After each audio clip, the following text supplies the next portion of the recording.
So the activity I've had the opportunity of participating in today focused on the humanitarian aids that are all throughout the world, particularly the one in Ethiopia, and it aims to simulate how refugee camps are made as well as organized and the sort of decisions that are involved within the organization and within the actual procedures of how they're run. I believe that this kind of extracurricular activity, although it's just a simulation, but it is super important because like a great incorporation to what I'm actually studying in school. It is like a combination between theoretical knowledge and practical knowledge so that it can understand what you learn in school in a better way.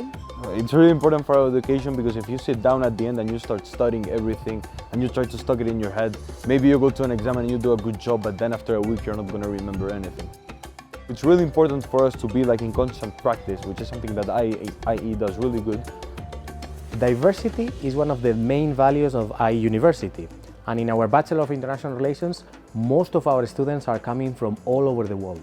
All of us are migrants, but at the same time, all of us are privileged to have excellent opportunities and to enjoy the beautiful journey of migration. Unfortunately, the life is unfair, and the war and inequality force many people to migrate in difficult circumstances, and these people are refugees. So our students need to be professionals who learn the skills, the knowledge, but also the attitude and the ethics to attend with dignity these refugees and these situations worldwide. And I think that's a way of learning that is just so invaluable, especially to some of us who are looking at what field of international relations we want to go to. We can actually talk to the experts who have lived there, and I think that's incredible.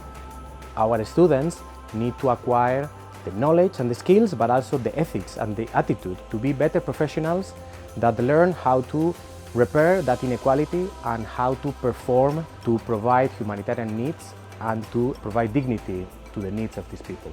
The BRR program is something that's often mistaken for simply looking at different cultures around the world, but it's heavily political, and these sort of simulations remind us of the political nature. This is an excellent opportunity to be better professionals in the discipline in the future.